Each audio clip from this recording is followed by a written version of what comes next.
Bismillahirrahmanirrahim. Assalamualaikum warahmatullahi wabarakatuh. Nama saya Fajri Hairunisa, mahasiswa angkatan 2018 Fakultas Ekonomi dan Bisnis Universitas Yarsi, Prodi Akuntansi. Pada kesempatan kali ini saya akan memaparkan tugas akhir auditing saya dengan judul Tugas Program Audit PT Adikarya. Dalam pemaparan hari ini, saya akan menjelaskan tentang gambaran umum KAP RSM Indonesia. Yang kedua, gambaran umum PT Adikarya Persero Tbk. Yang ketiga, auditing, bukti audit, dan prosedur audit. Yang keempat, prosedur siklus pembelian. Yang kelima, prosedur siklus pengeluaran kas. Dan yang terakhir, kesimpulan. Yang pertama, gambaran umum RSM Indonesia. RSM Indonesia adalah salah satu kantor akuntan publik besar di Indonesia yang merupakan afiliasi dari RSM Internasional di tahun 2006. Didirikan pada tahun 1985 oleh Amir Abadi Jusuf, 3 dekade yang penuh dengan pertumbuhan berkelanjutan, berkembang menjadi grup professional service terintegrasi AJJ Associate. Kemudian RSM AAJ pada tahun 2015 mempersingkat nama menjadi RSM Indonesia, yang berfokus untuk memberikan layanan dengan kualitas dan standar tertinggi kepada seluruh klien RSM. Selama lebih dari 35 tahun, RSM Indonesia kini memiliki kantor di Jakarta dan Surabaya, dan memiliki 38 partner. Kantor RSM di Jakarta beralamatkan di Plaza Asia Level 10, Jalan Jenderal Sudirman, nomor 59, Senayan, Jakarta Selatan.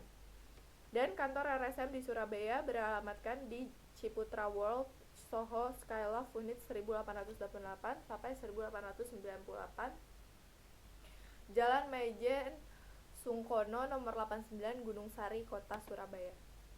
Gambaran umum PT Adikarya Persero Tbk. PT Adikarya atau ADI adalah perusahaan yang bergerak di bidang konstruksi di Indonesia. Perusahaan yang didirikan pada tahun 1960 beralamatkan di Jalan Raya Pasar Minggu nomor kilometer 18 Pejaten, Jakarta Selatan. Selain bidang konstruksi, bisnisnya juga bergerak di bidang engineering, procurement, and construction, penyelenggaraan prasarana dan sarana perkeretaapian, infrastruktur, investasi infrastruktur, properti, hotel, dan real estate. Terhitung sejak tanggal 1 Juni 1974, ADI menjadi perseroan terbatas berdasarkan pengesahan Menteri Kehakiman Republik Indonesia. PT Adikarya merupakan perusahaan konstruksi pertama yang terdaftar di Bursa Efek Indonesia sejak 18 Maret 2014. Di mana pada akhir tahun 2003 negara Republik Indonesia telah melepas 49% kepemilikan sahamnya kepada masyarakat melalui mekanisme Initial Public Offering atau IPO, dan 51% sahamnya dimiliki oleh pemerintah Indonesia. Berikutnya ada auditing, bukti audit, dan prosedur audit. Yang pertama, auditing. Auditing menurut A Statement of Basic Accounting Concept ialah suatu proses sistematis untuk menghimpun dan mengevaluasi bukti-bukti secara objektif mengenai asersi-asersi tentang berbagai tindakan dan kejadian ekonomi untuk menentukan tingkat kesesuaian antara asersi-asersi tersebut dengan kriteria yang telah ditentukan dan menyampaikan hasilnya kepada para pemakai yang berkepentingan.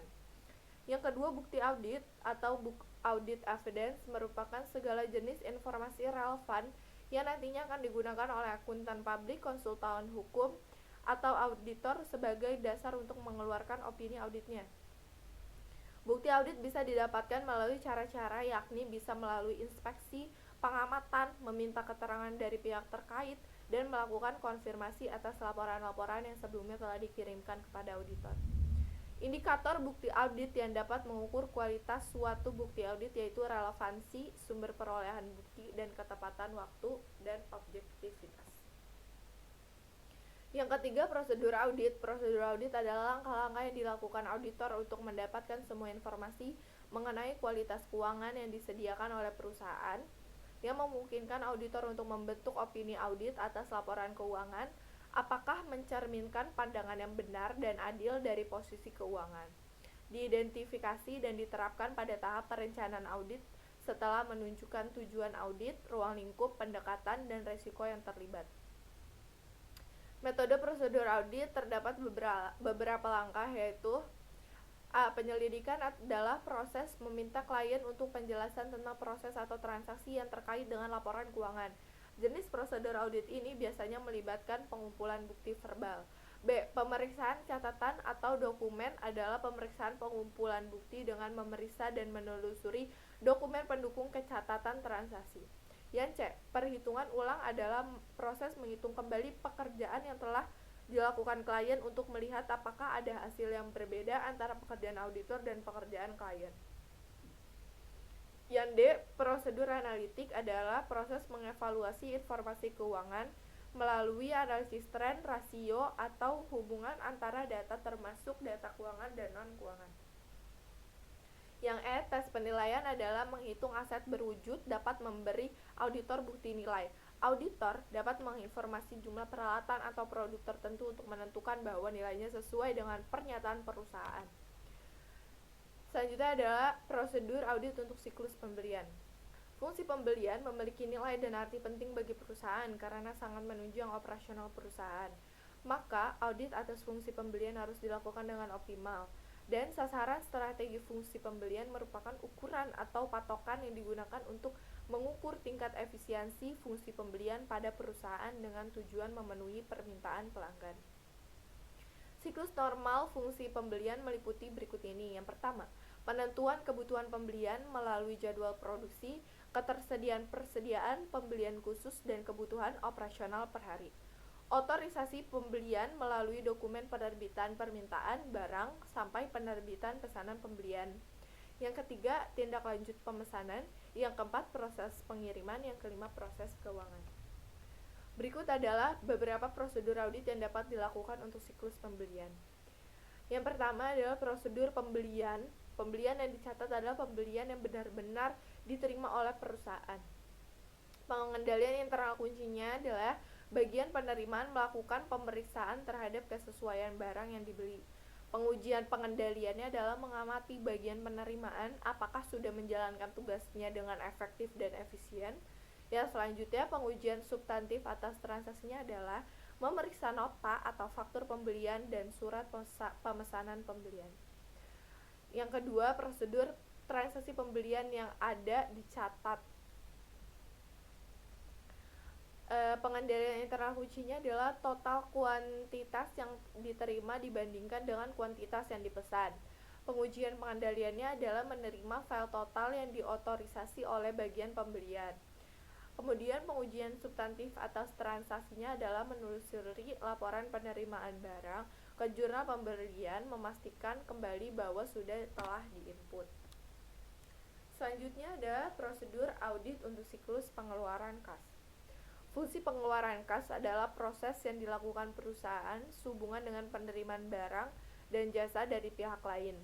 Fungsi pengeluaran kas biasanya meliputi pembayaran utang dan pada saat yang bersamaan juga melakukan pencatatan pengeluaran kas. Perolehan pemahaman dan penilaian resiko pengendalian auditor harus memiliki pemahaman dan dapat merencanakan audit tentang siklus pembelian yang cukup agar mampu mengidentifikasi jenis-jenis salah saji yang potensial, mempertimbangkan faktor-faktor yang mempengaruhi resiko salah saji dan material, dan merancang pengujian substantif. Berikut adalah beberapa prosedur audit yang dapat dilakukan untuk siklus pengeluaran kas. Tujuan audit yang berkaitan dengan transaksi pengeluaran kas yang dicatat adalah dana yang benar-benar dikeluarkan oleh perusahaan. Pengendalian internal kuncinya adalah total pengeluaran kas dibandingkan dengan laporan ikhtisar komputer. Pengujian pengendaliannya adalah memeriksa file total untuk melihat telah diotorisasi oleh akuntan. Pengujian substantif atas transaksinya adalah menelusuri jurnal pengeluaran kas dan dibandingkan dengan rekening koran dan membuat bukti pengeluaran kas. Yang kedua, pengeluaran kas dimasukkan atau diposting dengan benar dalam file induk hutang usaha dan ditisarkan dengan benar. Pengendalian internal kuncinya adalah akuntan secara rutin mengecek file induk dan merekonsiliasi dengan buku besar. Pengujian pengendaliannya adalah memeriksa bukti bahwa file induk hutang sudah direkonsiliasi Dan pengujian substantif atas transaksinya adalah melakukan pengujian analitik dan menelusuri bukti pendukung pengeluaran kas. Kesimpulannya adalah PT Adikarya sebagai perusahaan go public yang bergerak di bidang konstruksi, engineering, procurement, and construction, penyelenggaraan prasarana dan sarana perkeretaapian, investasi infrastruktur, properti, hotel, dan real estate, bekerja sama dengan RSM Indonesia sebagai auditor independen yang mengaudit laporan keuangan dan rekonsiliasi PT ADI yang berakhir pada periode 2018 dan 2019, dilaksanakan dengan menggunakan prosedur yang telah dipertimbangkan oleh auditor, sehingga menghasilkan opini wajar dalam semua hal yang material. Sekian pemaparan yang dapat saya sampaikan, semoga bermanfaat. Mohon maaf apabila ada salah-salah kata. Wassalamualaikum warahmatullahi wabarakatuh.